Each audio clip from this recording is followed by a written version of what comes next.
Assalamualaikum warahmatullahi wabarakatuh. Hai teman-teman, berjumpa lagi dengan saya, Ade Aziza Putri Lestari. Di sini kita mau bahas tentang analisis konstitusionalitas perundang-undangan terkait bidang ilmu. Langsung saja kita simak videonya sama-sama. Di sini saya memilih undang-undang yang berkaitan dengan kesehatan yang relevan, yaitu Undang-Undang Republik Indonesia Nomor 17 Tahun 2023 tentang Kesehatan. Undang-Undang Republik Indonesia Nomor 17 Tahun 2023 Bab 1 Pasal 1 yang berbunyi, kesehatan adalah keadaan sehat seseorang baik secara fisik, jiwa, maupun sosial, dan bukan sekedar terbebas dari penyakit untuk memungkinkannya hidup produktif. Undang-undang ini mengatur tentang kesehatan dengan menetapkan batasan istilah yang digunakan dalam pengaturannya. UU ini berisi mengenai ketentuan umum, hak dan kewajiban, tanggung jawab pemerintah pusat dan pemerintah daerah, penyelenggaraan kesehatan, upaya kesehatan, fasilitas pelayanan kesehatan, sumber daya manusia kesehatan, perbekalan kesehatan, ketahanan kefarmasian dan alat kesehatan, teknologi kesehatan, sistem informasi kesehatan, kejadian luar biasa dan wabah, pendanaan kesehatan, koordinasi dan sinkronisasi penguatan sistem kesehatan, partisipasi masyarakat, pembinaan dan pengawasan, penyidikan, ketentuan pidana, ketentuan peralihan, dan ketentuan penutup. DPR RI mengesahkan rancangan Undang-Undang Kesehatan menjadi UU Nomor 17 Tahun 2023 yang disahkan pada 8 Agustus 2023. Sebelumnya, terdapat 11 peraturan terkait kesehatan, sehingga setelah disahkannya UU Kesehatan baru ini, maka 11 peraturan tersebut dicabut dan dinyatakan tidak berlaku.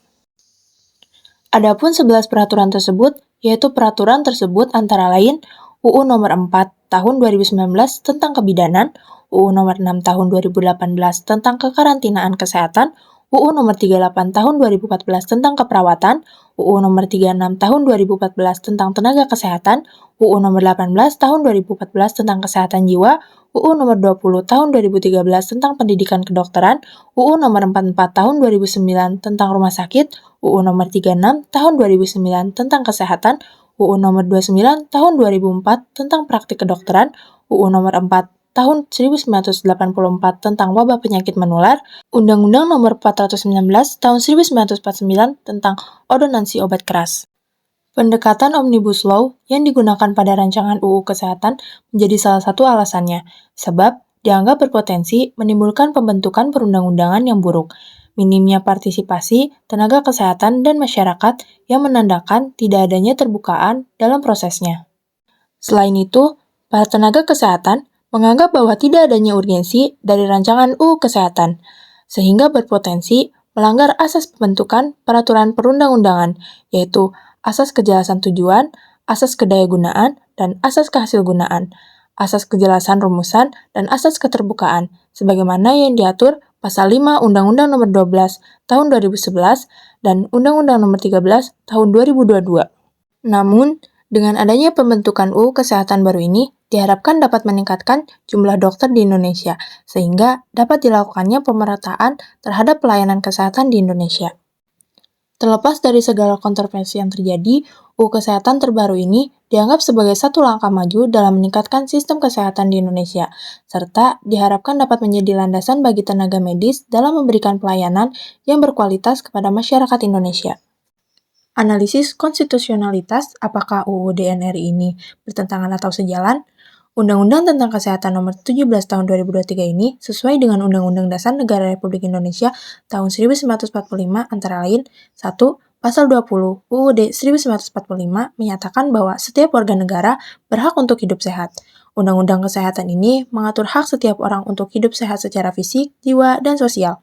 2. Pasal 21 UUD 1945 menyatakan negara bertanggung jawab untuk membiayai kesehatan penduduk. Undang-undang ini mengatur pendanaan kesehatan untuk memastikan akses yang berkeadilan. 3. Pasal 28H ayat 1 UUD 1945 menjamin hak setiap orang untuk hidup sehat. Hal ini sejalan dengan tujuan undang-undang ini mengingatkan kesehatan masyarakat. Meskipun undang-undang menjamin kesehatan jiwa di Indonesia, namun penelitian menunjukkan bahwa gangguan mental yang paling banyak diderita remaja Indonesia adalah sebagai berikut. Pertama, gangguan kecemasan, gabungan antara fobia sosial dan gangguan kecemasan umum sebesar 3,7%, kedua, gangguan depresi mayor 1,0%, ketiga, gangguan perilaku 0,9%, dan yang terakhir, PTSD dan ADHD keduanya 0,5%. Menurut saya, masalah mental pada remaja di Indonesia saat ini merupakan masalah serius yang perlu mendapat perhatian lebih. Faktor-faktor seperti tekanan akademis, perubahan sosial, dan pengaruh media sosial dapat mempengaruhi kesehatan mental remaja. Penting bagi pemerintah, lembaga pendidikan, dan masyarakat secara keseluruhan untuk mengingatkan kesadaran, memberikan dukungan, dan menyediakan layanan kesehatan mental yang lebih baik bagi remaja. Kita sudah membahas tentang isi UU NRI nomor 17 tahun 2023 tentang kesehatan, dengan menilai apakah isi dari undang-undang tersebut bertentangan atau sejalan dengan nilai dan norma yang terkandung dalam UUD NRI 1945 dan mencakup penjelasan undang-undang tersebut, lalu menganalisis konstitusionalitas dan memberikan penilaian pribadi saya. Sekian yang bisa saya paparkan, mohon maaf bila ada kesalahan. Terima kasih sudah menyimak videonya. Wassalamualaikum warahmatullahi wabarakatuh.